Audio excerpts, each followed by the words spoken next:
watching the tape, there's really no excuses. I give credit to Coach Lee, Vandy, for outplaying us, outcoaching us, and they did a very good job. I said that to you a week ago about how much respect I had for them by the way they were playing and how hard they were playing and getting better, and certainly came in and did some really good things with a quarterback that played a very good game, and they played good as a team. We had our opportunities to win, and we can't put ourselves in a position where it comes down to a play here or a play there. And we had those opportunities. Once again, we've won those games in the past at times, and we've lost some. And that's going to happen if you continue to play very close games. And we didn't make the plays down the stretch to win. So, we need to continue to find ways, as always. I will continue to work extremely hard and evaluate all aspects of the program and constantly learn and try to improve. But, we always accept the responsibility. I'm not going to ever put my head in the sand, but I'm not ever going to have a knee-jerk reaction and overreact to things as well. Constantly learn, shift, adjust, and do the best we can to put ourselves in a position to win games. And again, there's no excuses. We need to get better and coach better and play better, and we will continue to do that and continue to work at it. And so once again, I know the questions that are going to come at me. I think you know me and know I'm not going to make any knee-jerk decisions without thinking things through properly. But I also don't put my head in the sand, and also realize if we it's on me. But if we're 2 penalties away from sitting here at 8-2, and we can't have those penalties at the end of the game, but.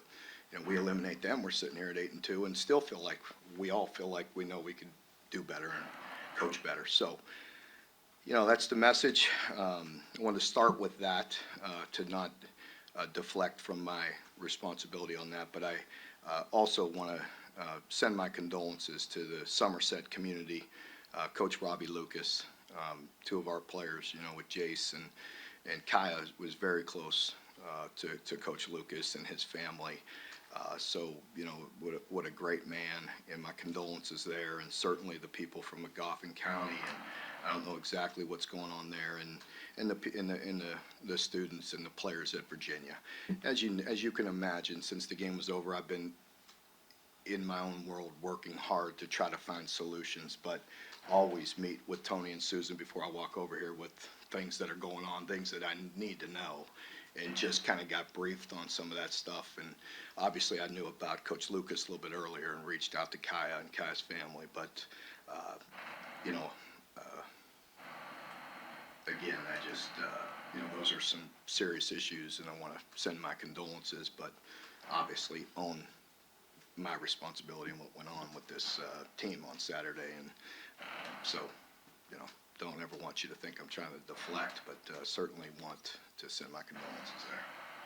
Mark, one of the things you were out on Saturday, the season started was leadership on this team. And to me, it looked like there was very little excitement, very little leadership going on. I saw one player trying to generate leadership and couldn't sit there playing. Yeah, I think that's a fair point. I still don't question the leadership on this team. I think there's a big imbalance. I think there's some really young players and players that maybe haven't gone through the trials that maybe some of the older guys have, and the appreciation that we have for all the hard work that we did to put our program in this position. And that's my job as a coach, and our job as an organization to teach and try to preach and do that. But as I tell the teams a lot, you learn from scars, you learn from the beats, you learn from mistakes, and some of our older guys have been through that. And I think that's again not an excuse. It's just something that I have to overcome, is educating and putting all of our players and having them understand what it takes on a daily basis to compete in this league and to do the things we have done to this point. What are the challenges coaching a team where everybody this summer told these guys how good they were going to be, versus for most of your tenure it was all you're the underdog, people are picking against you, that was so important? to establishing this. I think it's fair because it's human nature and we fight against it as strong as we can, and, it's something, I had a conversation with one of our leaders and one of our great players yesterday about that. We talked about that exact thing, because it's like, what we can be, but we have some youth and some things to fill. And I'm just not one that, I don't know, I don't feel comfortable talking about excuses. You know what I mean? And doing that. You know what I mean? It is what you just fire at me. We have a good team. Yeah. What am I going to say? No. I believe in our players. I believe in our team. I still believe in them. And nobody's given up. And we do have a very good team. We have to play better in certain situations. As I mentioned 1,000 times to the team, there's so many plays in a game, you don't know which one's going to determine the outcome of it. And we've let a couple games come down to a couple, mistakes. And we try to, we're not good enough to overcome them, but we didn't overcome them. We still have a lot in us. We still have we've done a lot of good things. We could certainly be better. But that's a fair question. It's a balance that, I don't know if anybody has the exact answer to that. Coaches, we all go through it.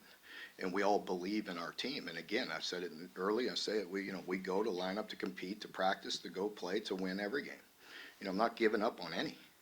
We understand there's real challenges. By the way, I didn't even in my opening statement, talk about and praise Georgia, but I don't think I have to. With what Kirby has done and the job he's done in recruiting and coaching and playing the #1 team in the country, and they deserve to be #1. They are awfully impressive in every way, shape, and form, and they deserve to be where they're at, and we have a great challenge ahead of us. Mark, you mentioned just 2 penalties away from making 2. But it seems like an overall theme of the season just been, general sloppiness, maybe in all 3 phases. It's week 12. Don't disagree. How have you gotten to this point? Yeah, don't disagree. Don't disagree. I really look hard and that I don't get discouraged. I fight and I battle and I look to improve and look for solutions, but that does bother me.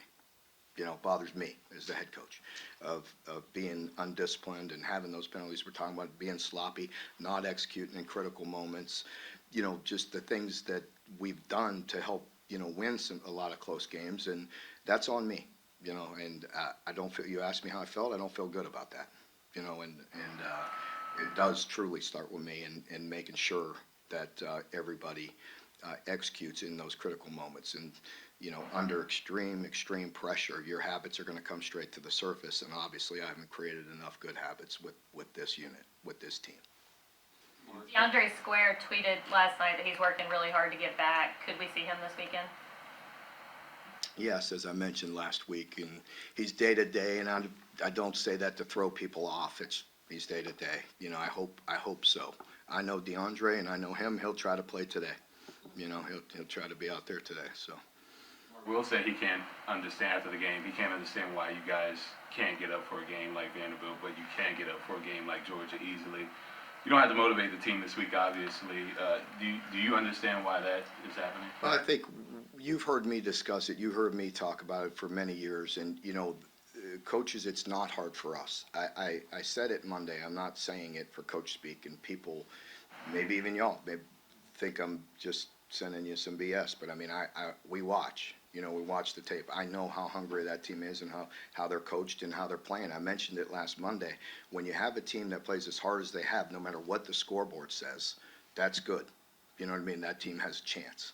And, they're fighting hard. And when I said that they had an opportunity to beat a very good, I don't care what their record says, a very good Missouri team, they're good. Because I know how hard Missouri plays, and it was at Missouri. And you know what I mean? And so they were in position to win that game. They just, Missouri made the plays, credit Missouri.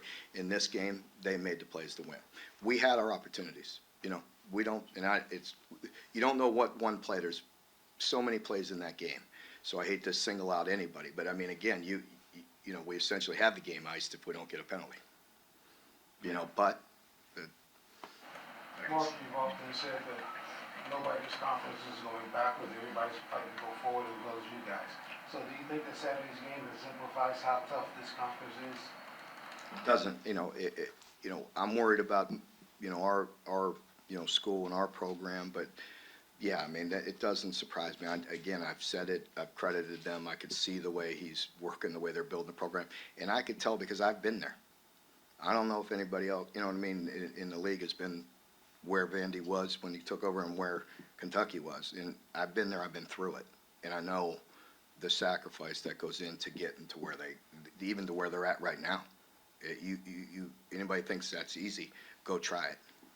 Overall offensive woes have been kind of a, not just theme this year, but throughout your tenure here. Is there any sort of big picture, philosophy, I think, thoughts, instead of shrinking the game, limiting possessions, yeah, that sort of yeah, thing? I think it's a very fair question and very true. I'll say this, there's not one other school that hadn't gone through that too. Yeah, I wish there was space in our league. And not as good at defensive players, but, but there are. You know what I mean? And so I don't mean that to demean the question, but yeah, I think that's a fair question. Yes, I have. I've thought about it, yes. And there are definitely, yes, some philosophical things that I have to think through and do think through a lot, yes. Mark, on that topic, you talk about can't make knee-jerk reactions, which I think is understandable, but, you're 3 weeks from the transfer portal window opening, you're a little more than a month from signing day. Pardon me, I'm sorry, John, what? You talk about not making knee-jerk reactions. Yeah. You're only 3 weeks from the portal opening, Yeah. a month from signing day. Yeah. What do you tell recruits, your own players, about the future of the offense? Well, they know, they could see things, they watch it. I mean, it's not, and I'm not sitting here saying I have my head in the sand. Like, I accept it, I shoulder it, and we look at things and we'll get better, and we can make adjustments. That doesn't always have to be with personnel, to kind of your question. We have smart, good coaches in here, and there are things we could do. And there are things we do well. We need to execute a little better. And we have a really good, experienced, talented quarterback, and we have some really young guys in certain positions.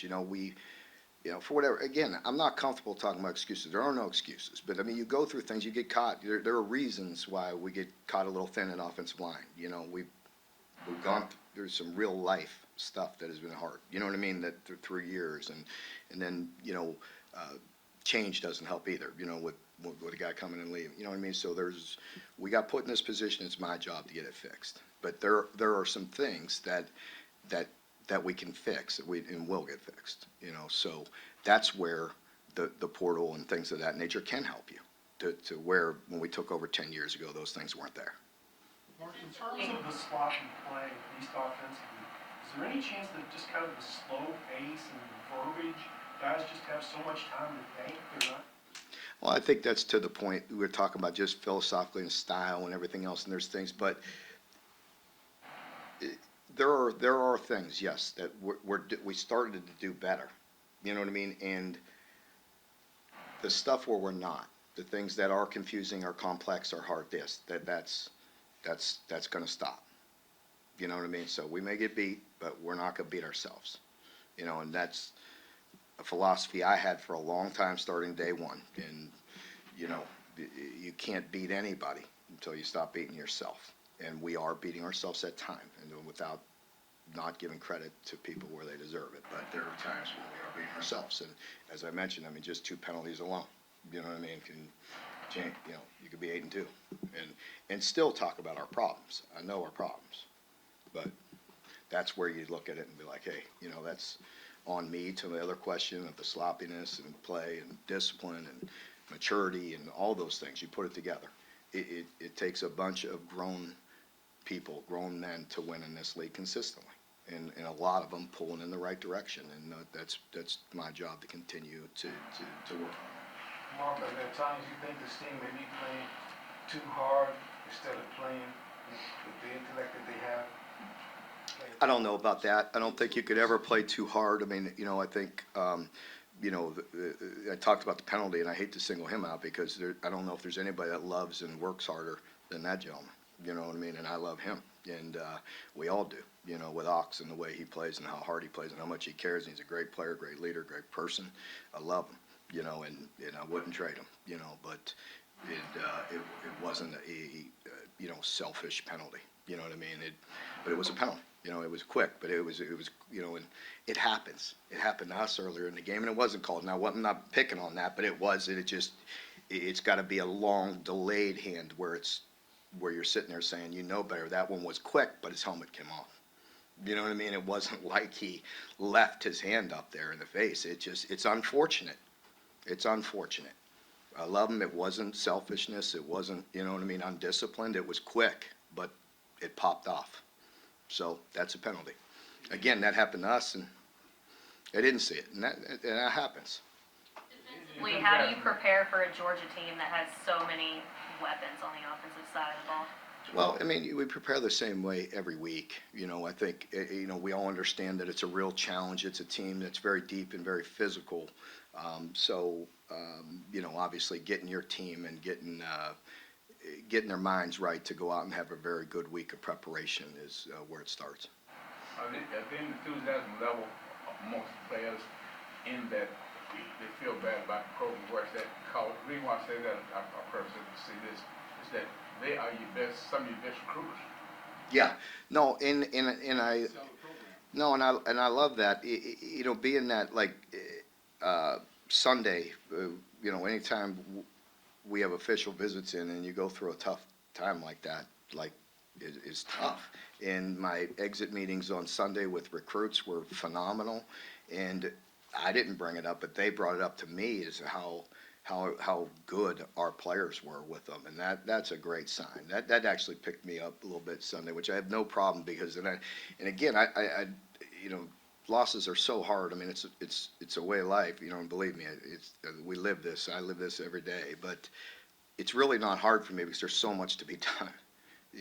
There's so much work to be done, and I say that all the time. It's like you get up Sunday and you go, and you kind of bury yourself in that cave over there and go to work. I need to be updated on life things, and these guys do a great job. Like, I don't want my head in the sand, but I'm over there doing work and consumed with it, and that's healthy for me because, it's what keeps me going. But, and again, life that goes on outside of here that I need to know about. Tony and Susan do a good job of briefing me, you know what I mean? But other than that, it's hard, and I appreciate our players that way, and the mentality, and some of the young guys that were around, the recruits, and that's good to hear, so, and the old guys been through it, they understand, they're committed, and we just all, we need to do a better job, and I need to do a better job of getting to the earlier question of just getting that consistency of us, playing with that intensity and practicing all the time. Mark, you were part of a rebuilding effort at Florida State and recruited players who play for a national title. What do you say about what Kirby's done at Georgia, how he's done that, and Yeah. how do you describe that? Yeah, well, it's hard to describe that. Number one, you have to credit him. I know the work that goes involved in the resources, and we all know it's a very good place, and they're in the heart of some very, very good players, arguably one of the some of the greatest players in the country.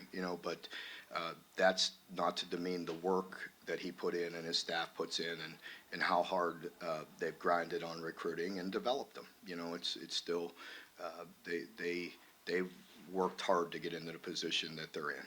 And yes, it's a very good school with very good resources and very good players, but they also do a very good job. Mark, Rich and Will had talked about some of the receivers not being on the same page with Will. Pardon me? Rich and Will talked about after the game, some of the receivers not being on the same page with Will, whether it be routes or things of that nature. Just how do you feel like that connection is needs to develop? That's definitely true. Just hear me and keep this in context. Those are nuances, not on different pages. So sometimes when people hear the headlines, they're not on the same page. Everybody will overreact to that. They're not coaching them. They're not doing that. Experience. I mean, you guys have all listened to Peyton Manning and see the stories and just how hard they work, and Tom Brady, and how even after all those years they constantly grind for all the little things and all the little nuances, and we haven't had the time for that, so yeah, there are some things that's not all on Will, but I'm not throwing those guys under the bus either. Those things just take time, so that's not like there's some big, when I say they're not on the same page, somebody will grab that and say, oh, they're, you know what I mean, they're 10 weeks in and they're not on the same page. I mean, we don't stop growing, learning, and getting better for 20 years if they're blessed enough to be in it that long. Does that make sense? Mike Wright put a lot of stress on your linebackers, just the RPO kind of stuff. Pardon me? Yeah. Their Yeah, quarterback. yeah. How will the tight ends at Georgia put stress on your linebackers? Yeah, different. I mean, different. The quarterback put us in bad position. We had good coverage. He pulled it down and ran a couple times, and try to, mix it up. And they had we were a bit off balance. We still played,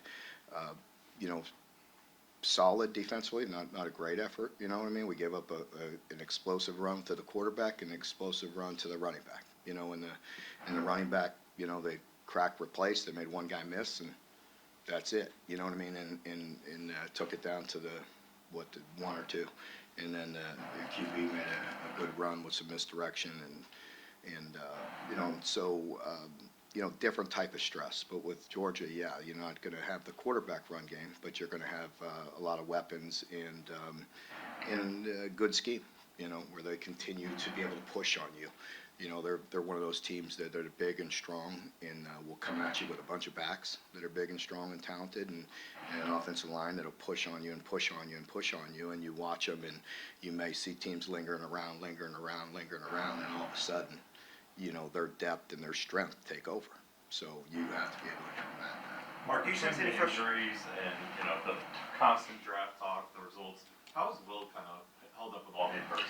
Will's fine. I mean, Will, he and I just had a good heart-to-heart and talk yesterday, and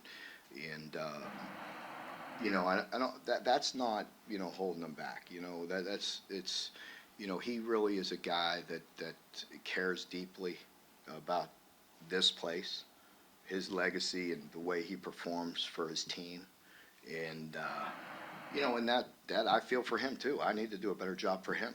And we need to play better for him, and he needs to play better. We're all in this together, So he's not concerned about that. He's concerned about about doing the best he can and leading the best he can, and that's what you want. Mark, do you think for Rich, that circumstances you got here right before start of spring, do you think the transition from the NFL back to college was a little different than what he expected it to be? It was probably quick, but that's, again, there's no excuses. He doesn't want him, I don't want him, that's not, but it was quick. I mean, the guy got here when I was supposed to be in spring ball, and so you really don't have that even off season to piece things together. So it has been quick that way, but he's also adjusting he's very bright, and a very smart and good coach. And he understands that there's issues going on and things, and constantly looking at it. And we met for hours yesterday, and everybody on the offensive side and myself, and talked through things and looking at things. And but again, we're not, none of us need excuses. But is that a reality? Yeah, I think it's a reality. It's true. When you look at the tape of the offense, what do you see? Well, I see some really good things, and then I see and then I see inconsistency. Then I also see things that we have to adjust quicker than we did. You know what I mean, with some of that. And again, quit getting every headline and I'm throwing darts. You know what I mean? We're all in this together. It's on me. But yeah, there are things we certainly could do better, and there are things where if it's too much, I don't want to say too complex, but you have to invest too much time. You know what I mean? We don't have that. You know what I mean? So we got to build on the things we have banked, the things we have done that we could carry that are good, and the areas where we're not targeting things right and they're too complex, we got to toss out. And so our players still play hard. Chris runs hard. Will is a very good player. Our youthful receivers are very talented. And there's still some really good things, but there's things where we all understand. Obviously, Mark, you've already praised Kirby and noted they're in the middle of a fertile recruiting ground, but given the fact they lost 5 first-round picks on defense, is it at all slightly surprising that they have had 2 drop-offs? No, that doesn't surprise me. I mean that as a compliment. No, it doesn't surprise me. You just reload, and when we get to that, yeah. Mark, some of your false scrimmages, the defense dominated. Was that in the red flag about your offense, where it was? Where are you getting your info, Lonnie? You sneaking in there? Huh? You old dog, you getting in there? Yeah, I mean, I don't. I can't think back to the scrimmages. I think, like most scrimmages, were a little give and take both ways. Defense should have been further ahead just with the continuity we've had and things of that nature, but, there's certainly moments. We're not good enough and you saw that Saturday, we're just not good enough to dominate and win one-sided. We have to play good as a team, bless you. To win, you have to be good as a team. And we have to play good in all of our areas. Georgia's replaced a lot of their defensive starters, obviously, but can you take anything away from that game last year? You guys were one of the few teams to be able to score on them multiple times. You always look at last year's game as a piece of what you look at. All of us grow and evolve and have to adjust, and so it's just a piece. I mean, we don't take any solace in thinking that was good enough. It's not good enough to win, and we understand what a real challenge that is. About all the many factors that got the offensive line to this point over years. Because of all that, is it realistic to expect it to get fixed in one off season? Well, like I said, it's different now, John. The one good thing is there is free agency. I didn't create that. Well, let's be honest. There's a salary cap that some people have none, and then there's free agency. Makes life different. Now you better adapt and you better adjust and you better be able to overcome it. You know what I mean? So again, I play by the rules that are put in front of me, but I didn't create that free agency. Is that a position where there are a bunch of And the sustainability of 85 free agents a year is kind of interesting. How would you like to operate an NFL team with every one of your guys are a free agent every year? How do you think they do? I mean, seriously. Mark, do you sense maybe some frustration building up on the defense? They go into every game kind of knowing that, the offense hadn't scored more than 21 points in an SEC game. That they kind of have to hold. If we allow more than 17 points a day, we might lose. Or we have a good chance to lose. It's fair, but it's not an excuse. You know what I mean? Defense guys have to buckle up and make plays. And again, we played a lot of good plays in that game, but a couple not good enough, and it comes down to that. And it also, with the style of offense, and again, to your point, and not saying I went into it for that reason, but when we are taking so long and are methodical, they're not playing as many snaps, so they better play better. Does that make sense? You know what I mean? They don't have to defend, 13 or 14 possessions. Is that when I was a coordinator for so many years and everything, I've told you this before, but I really looked at possessions, like drive charts. How many three, you know what I mean? How did we do? Did I get 3 and outs? Did we get stops? Did we get 4th down stops? Did we get interceptions? And, Saturday we had a good 4th down stop. We got, fumble and interception. You know what I mean? We did some things that were good, but and the drive chart's not that long. I mean, the possessions aren't very long. I think it was 9. Maybe, So does that just put more pressure on you when you do create scoring opportunities and you're not finishing drives? It just makes it even. Without saying. I mean without question. I mean that's no doubt about it. So when we drive and I think we had a 15 play drive or 16 play drive and got 0. That just seriously helped Vanderbilt right there. You know what I mean? So. To go back to the offensive line and the portal, how many guys capable of playing winning football in the SEC at that position do you think there will be? And isn't it going to be just incredibly competitive to get those guys? Well, without a doubt, and that's not end all be all. I'm just stating facts that it's different now. It's just different right now than it was 10 years ago. You know what I mean? These are new rules and it's different. I'm not saying that's end all be all. I've talked to quite a few coaches and we talk a lot and everything. And there's been coaches, that are colleagues and friends and people you consult with and other different leagues and different people that are like, I made a mistake. You know what I mean? And watch that. And so there's give and take with everything. You gotta do what's right for your program. And so, I think we all know how hard we've worked to kind of be who we are and build our culture, do the best we can and all that. Well, if you're bringing in 15 new guys every year, either, and you're already taking 20 young guys, you know what I mean? And so then if you take a lot of that, then, you know, that gets challenging. Mark, you want competition at all spots to be your best, obviously.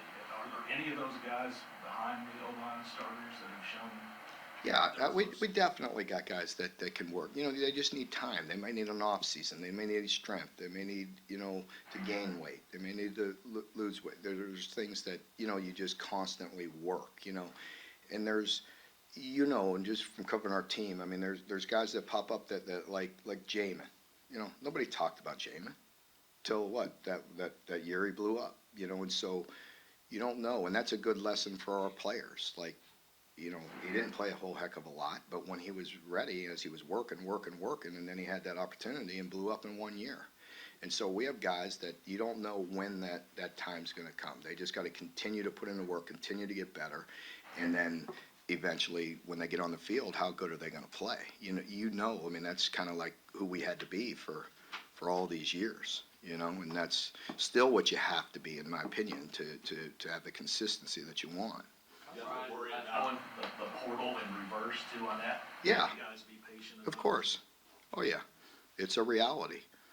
You know, and you know, we've been here and, you know, we've been blessed. I mean, again, I think it's a credit to the players, the staff and everything. Like, you know, we've been blessed with guys that have left. We brought, which, you know, I'd probably say 100% of it was almost mutual. You know what I mean? Like, and now, you know, that'll change, but that's everybody. That's a reality. That's the new world. That's not a knock. That's okay. You know what I mean? Like, there are players on our team right now that I absolutely love, and I think they down deep love it here, but they may decide to go somewhere else. What's better for them? You know, that's just new world. You know, you don't take offense to it anymore. You know. Mark, you've had 5 kicks blocked this year, which is tied for most in the country. Is this something that you all saw could be a situation prior to the season, or just kind of come out of nowhere? No, I don't want to say it came out of nowhere. We let it happen, but you know, there's a combination of things again. Is it a block kick or do you kick it into somebody? I mean, I don't, you know what I mean? Like that goes both ways, you know. So yes, it is a block kick, but it's not just like on the lines every time. You know, it was a low ball game. You know what I mean? And kick 3 really good. 3 much better. The operation was smooth. The operation was on time. Kicks were perfect. You know what I mean? Great, smooth, routine. And 1 wasn't. Okay, folks, thank you very much.